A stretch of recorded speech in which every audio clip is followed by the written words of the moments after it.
Welcome to the DCTV News at Noon program. I'm Kelsey Kiesling. And I'm Kendra Cook. Dolores County Broadcasting Network is the producer of DCTV, and the Southwest TV Translator Association underwrites the news show.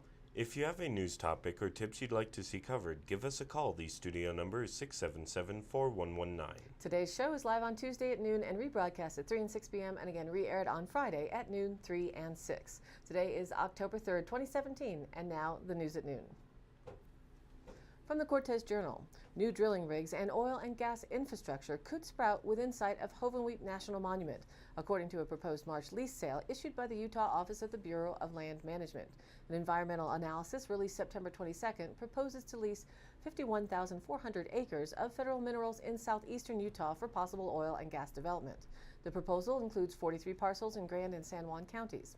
They include parcels 50 and 51, totaling 2,665 acres, located on the eastern Utah border, north and west of Hovenweep National Monument archaeological sites in Colorado and Utah.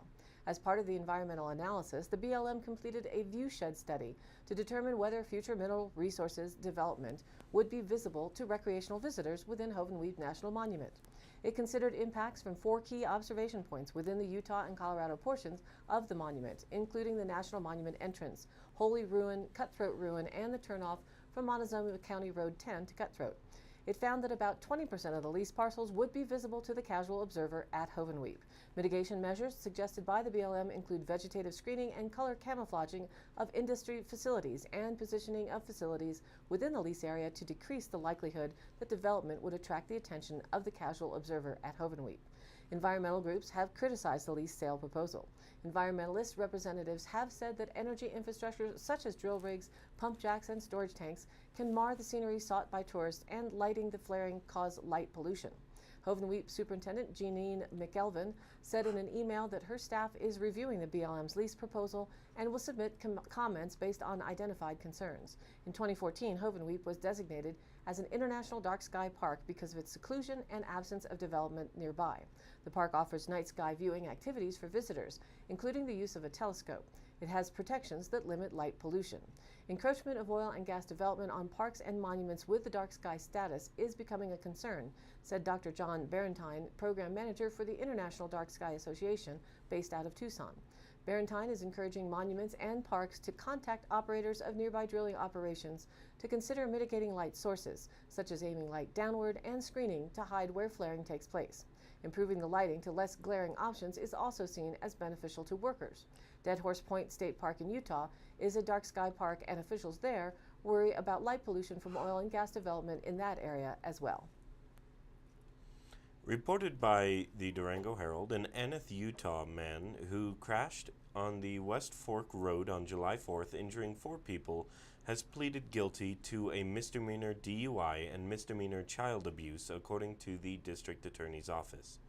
According to an accident report, Samuel Jelly, age 24, of Aneth, Utah, was driving a Ford Explorer SUV southbound on County Road 38, West Fork Road, when he crossed over the center line and went off the opposite side of the road. The SUV crashed into boulders and a grove of trees, and stopping just yards from the West Dolores River. He was returning from a family fishing trip, according to the report. 2 victims were minors. One was seriously injured and was airlifted to San Juan Regional Medical Center in Farmington, said Colorado State Trooper James Saunders. The other was taken to Southwest Memorial Hospital in Cortez. All the victims survived and have been released from the hospital. As part of a plea bargain, some original charges against Jelly were dropped, including vehicular assault while driving under the influence, driving without a valid license, possessing an open container of alcoholic beverage, and driving without a proper child restraint. A sentencing hearing is set for November 8th at 2:30 p.m. in Montezuma County Court. Reported in the Telluride Daily Planet and Norwood Post papers, 4 suspects in the suspicious deaths of 2 young girls in Norwood will appear in San Miguel County District Court today, Tuesday.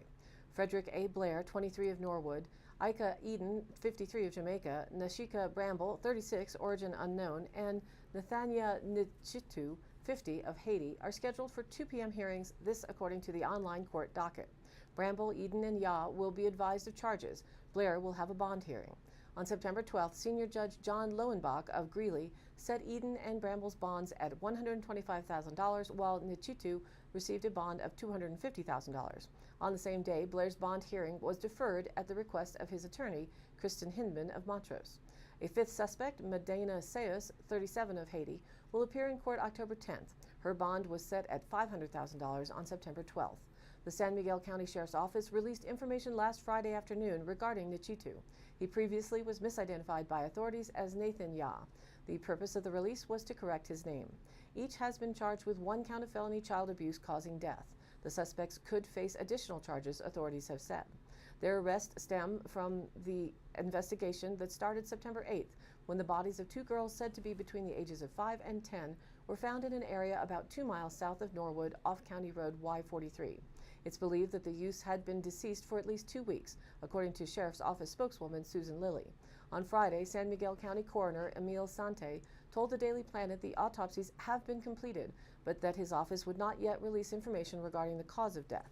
He said he's still waiting on DNA test results to determine the girls' identities or family relations. We're kind of stuck on DNA, he said. Until that shows up, I can't say anything. Sante said it could be several weeks before his office receives the test results, but he's requested to have the process expedited. The Sheriff's Office is leading the investigation with assistance from the Colorado Bureau of Investigations. All affidavits containing details about the case have been sealed to the public. San Miguel County Sheriff Bill Masters said he could not provide details about what investigators have learned because he didn't want to compromise the case.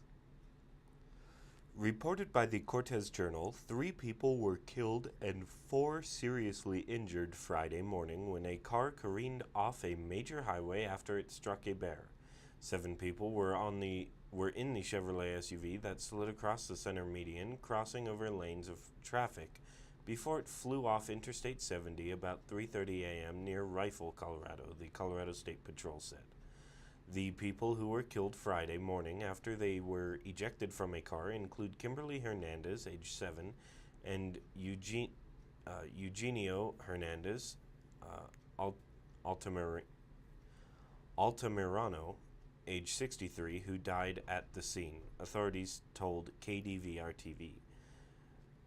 Brizieda Hernandez, age 15, was taken to Grand River Hospital in nearby Rifle, Colorado, and then flown to Children's Hospital in Denver, where she died, KDVR reported. The Colorado State Patrol says 4 other people in the car suffered serious injuries.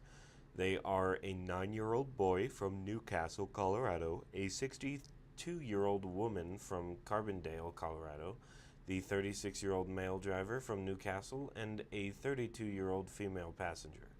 None of the 7 people in the car were believed to have been wearing seatbelts or sitting in a child safety seat at the time of the crash, the State Patrol said. The bear was killed in the crash and taken by the Department of Wildlife, the State Patrol said. Drugs, alcohol, and the speed of the vehicle were not considered factors in the crash, the State Patrol said. The case is under investigation. A marijuana moment from the Cannabis.co. The price of a pound of legal marijuana continues to plummet in 2017. This, according to a new report tracking the commodities U.S. spot price index. Wholesale cannabis prices dropped 18.6% nationwide in the first half of 2017, with Colorado prices dropping by up to 40% compared to the first half of last year, according to Cannabis Benchmark's 2017 mid-year wholesale market report.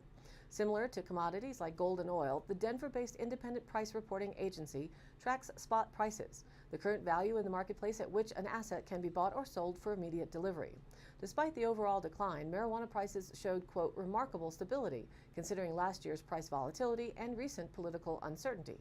For the first 6 months of this year, there has only been a $150 difference between the low and high prices for legal cannabis nationally, compared to nearly $300 separating the lows and highs during the first half of 2016. The U.S. spot prices for wholesale cannabis opened the year at $1,532 a pound, up from 2016 annual low of $1,386 per pound. However, based on 2015 and 2016 wholesale prices, the firm expects further price declines through November as seasonal fall harvest hits the market. While drastic, the 40% decline in Colorado wholesale prices follows the national trend of lower prices in all 5 states with legal adult use markets, despite the fact that demand remains strong in those states. Cannabis Benchmarks attributes the trend to a business boom that has increased competition for market share and customers, which in turn creates, quote, more than adequate production. Likewise, those businesses are, by necessity, becoming more efficient and cost-effective in their cultivation and manufacturing in order to compete and stay afloat. In Colorado, the country's most mature market, with 3+ years of adult use sales, the price per pound of wholesale cannabis has dropped from a 2016 high of $1,994 to a 2017 6-month low of $1,181. Cannabis Benchmarks attributes declines in part to the state's liberal approach to licensing and production, which has led to dramatic increases in the volume of marijuana grown and produced. Reported by the Durango Herald, a family of 5 plus 2 dogs were displaced from their home Friday west of Durango, where a wood-burning stove caught the roof on fire. The fire was reported at 7:21 a.m. at unit number 35 in the Lightner Creek Mobile Home Park, 907 Lightner Creek Road, County Road 207. Firefighters were able to save the home from total destruction, which means many of the family's belongings were also saved, said Carola Hanks, fire marshal with Durango Fire Protection District. The fire started where the chimney meets the roof, she said. The rental property had no smoke detectors and no carbon monoxide detectors, which are required in rental units. Hanks reminded residents to check chimneys this time of year, when many stoves and fireplaces are being used for the first time this season. These folks happened to be up this morning, but the outcome could have been entirely different, and had they not been awake when the fire started, because we did not have the life safety devices in place, Hanks said. Luckily, the 3 kids had just gotten on the bus and were headed out to school. And now here's our weather report. For the DCTV broadcast area, the rest of the week, all the way into Monday of next week, should be dry and mostly sunny. As promised, Wednesday will still be windy with gusts up to 30. Wednesday will also see moisture over the San Juans. Durango and Pagosa Springs, along with the San Juans, should see some on Thursday and Thursday night as well. Due to a westward sliding high-pressure system over Texas, some moisture will be flowing to the north over New Mexico and eastern Colorado Thursday and Thursday night as well. All that will keep the inbound system from Canada mentioned yesterday from affecting our area, and I'm glad for that, since Melinda put in a request for some Indian summer weather. A strong jet stream is promised with that Canada trough, though, and it will drag strong west winds over our area Monday. The central states will have scattered to widespread precipitation through the end of the week. During this time, a cold front will track through the Central Plains, Upper Mississippi Valley, and the Great Lakes region. Showers and thunderstorms will initiate along the front, spanning from the Great Lakes south to the Southern Plains and Rockies. There will likely be localized higher rainfall amounts, which may increase the risk for flash flooding. A marginal risk for severe thunderstorms and excessive rainfall is in effect for eastern New Mexico today. This will increase to a slight risk on Wednesday. Farther north, the heavy snowfall occurring in Montana will taper off this afternoon. Snow showers linger in the high peaks of Idaho and northern Nevada into Wednesday. Florida will continue to have numerous showers and thunderstorms over the next few days, especially during the afternoon and evening hours. Deep moisture and unstable air will continue across south central and southeast Florida and the Keys. A marginal risk of flash flooding will be possible through the short-term period, as some of these thunderstorms could produce locally heavy rainfall. The highest daily amounts are forecast for Miami to the Keys corridor, where 3-day totals are 2 to 4 inches. Today's high is figured to be 65. Tomorrow and Thursday are forecast at 73, Friday 67, and Sunday 70. Tonight's low will be at 48, and tomorrow 49, with Thursday 40 and Friday night lower at 37. Wednesday will be the windy one, with speeds from 10 to 20 and gusts as high as 30, with just a little less wind on either side for today and Thursday. Basically sunny for the next 6 days is the order, and now back to the news. According to the Cortez Journal, a search and rescue operation is underway in the Lime Creek area off U.S. Highway 550 north of Durango for an injured climber. Tom Bruckner with La Plata County Search and Rescue said a 25-year-old man fell while climbing, injuring his ankle. The climbing area is off Old Lime Creek Road, about 35 miles north of Durango, between Coalbank and Molas Passes. Bruckner said the ankle injury does not appear to be too serious, but requires the man to be lifted out of the area. An earlier version of this story misidentified a search and rescue member who spoke with the Herald. A bus-sized asteroid that was first discovered on September 24th ripped by Earth on Monday morning, coming as close as 54,100 miles. That is closer to the moon, isn't it? 2017 SX-17 sailed safely by us. The flyby served as a preview for an even bigger space rock set to pass even closer on the evening of October the 11th. Asteroid 2012 TC4 is the size of a house. As early as July, it was conceivable that it could come as close as 4,200 miles. Astronomers from around the world have been observing the asteroid for the past several weeks, treating it as an exercise to test the tracking and communications capability of the international network that monitors potentially hazardous asteroids. That network's latest predictions have TC4 passing closest to Earth at 10:42 p.m. Pacific Time on October 11th, at a distance of 27,211 miles from our planet's surface. Monday night, there was a 1 in 250 probability that TC4 could impact Earth during its 2050 flyby, but the latest observations now rule that out according to NASA data and other astronomers. The path of asteroid 2012 TC4 is hard to guarantee, though its orbit is likely to be perturbed significantly by next week's close pass. Astronomers are trying to predict how its orbit will change and the path it will take for future visits. At this point, we appear to be safe from TC4 for at least 3 decades, but an impact at some point after 2050 currently cannot be ruled out. It's believed we have only discovered about 1% of the asteroids in our solar system that could level a city if they impacted. Do you think you know how the Earth will end? I doubt I'll be here in 30 years anyway. I have another plan. Reported by the Cortez Journal, Ridgeway is completing a 2-season construction project funded in a partnership by Colorado Department of Transportation, the Colorado Department of Local Affairs, and Ridgeway voters. Voters passed a 2014 ballot initiative that increased property taxes and allowed the town to bond for the improvements, which include newly paved roads, enhanced sidewalks, street crossings, and several beautification features to the town's historic business district. Residents give the initiative significant approval, with 76% of the voters authorizing the bond for the project. The Colorado Highway 62 project includes storm drainage and traffic capacity enhancements to the state highway, which runs directly through the town. Improvements within the footprint of the historic downtown include paved side roads, new sidewalks, and improved storm drainage. The project represents the first major downtown investment since the town's inception in 1890. Work also includes aesthetic features such as benches, street lighting, artistic pedestrian light bollards, public art, decorative crosswalks, and landscape. The project began in April 2016. Installation of street lights is scheduled for early October.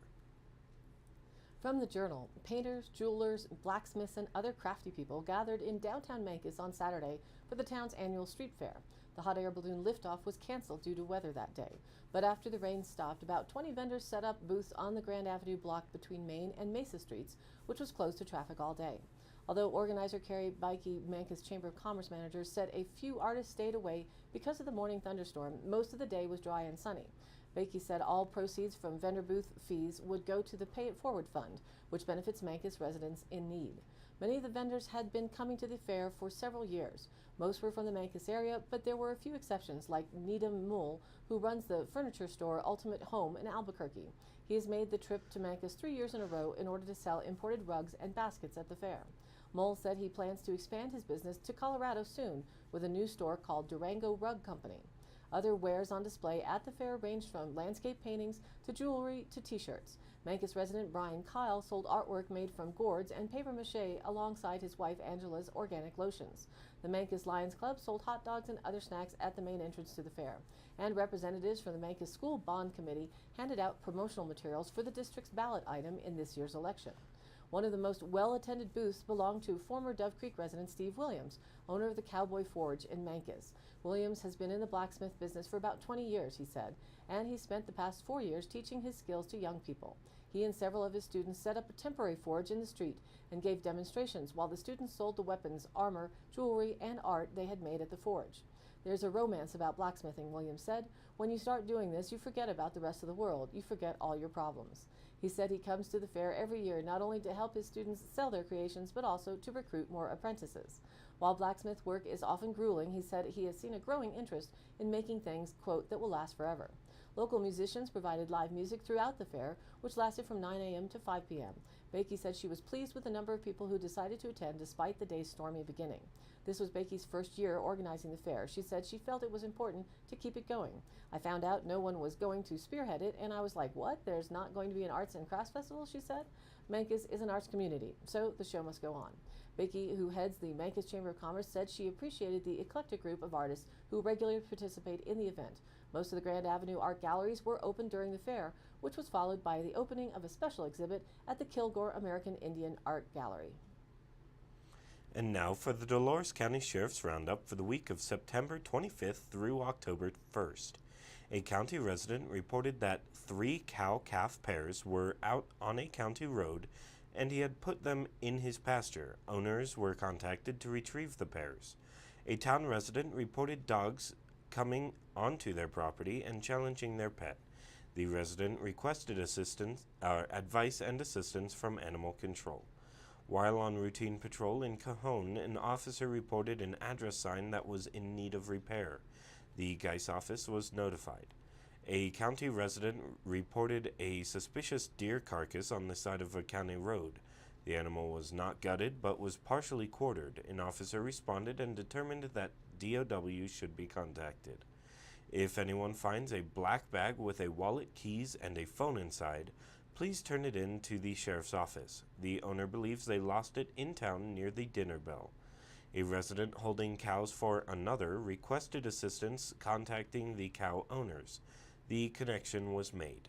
That's it for today's roundup. Stay tuned for continuing updates. Today's High Canyon Country happenings. This week is homecoming for Dove Creek schools. The theme is Taste the Victory. Monday was PJ Day. If you happen to see kids in pajamas, that's the reason. Tuesday is Dress Crazy Day. Wednesday is Class Color Day. And Thursday is Blue and Gold Day with a pep assembly at 1:30 and the parade at 3 p.m. Middle school game starts at 5 p.m. Powder Puff football follows, and then the bonfire caps the evening off. Lady Bulldogs volleyball take on the Telluride Miners Friday at 3. Then the home football game is Friday at 6 p.m. against Sargent Farmers at the high school football field. They'll announce royalty at halftime. The women's volleyball again plays Saturday, October 7th, Dove Creek versus Ridgeway Demons from 12 to 2 p.m. DCHS Cheer will draw the winner of the rifle during the football game. The dance will be Saturday night from 8 to 11 p.m. Saturday, October 7th from 11 a.m. to 5 p.m. at the Purgatory Resort in Durango, celebrate Durango Oktoberfest. As Durango's premier beer festival, they celebrate the combined creativity and downright tastiness of the town's local brews. Sip beer and enjoy live entertainment from local musicians as well as delicious food, games, and more. Oktoberfest Durango is a family-friendly event. For more information, go online to oktoberfestdurango.com. The Jones Farm Pumpkin Fest is held on M Road in Cortez for 3 weekends in a row in October. It's $4 per person/tickets, which include the corn maze and kid-friendly haunted house. There's family fun, games, concession food, tricycles, wagons, swings, photo ops, and thousands of pumpkin varieties, gourds, and fall squash to pick from. And right here in Dove Creek, a second chance to pick your own pumpkin at the Margaret Dave's house on Highway 491 just before the fairgrounds. It was opened this weekend on Sunday to the public and will be available again this coming Wednesday afternoon in case you still need to get your pumpkin on. It's $6 for the largest ones. And all of the happenings are posted on our DCTV News at Noon Facebook page, along with YouTube replays, weather, and original stories and local posts. To share your event or information, contact us. Email dcbnnews@gmail.com or call us at 677-4119. We'll be sure to get your news on air. Thanks for tuning in. News at Noon airs live at noon Monday through Wednesday and then rebroadcast at 3 and 6 p.m. and again re-aired Thursday, Friday, and Saturday in the same order at noon, 3, and 6. And don't forget to check us out on Facebook. It's DCTV News at Noon. Please like us there and share it with a friend. For Kendra Cook, Jerry Tope, and everyone at DCTV with the News at Noon program out of Dove Creek, USA, I'm Kelsey Kiesling. Thanks for watching.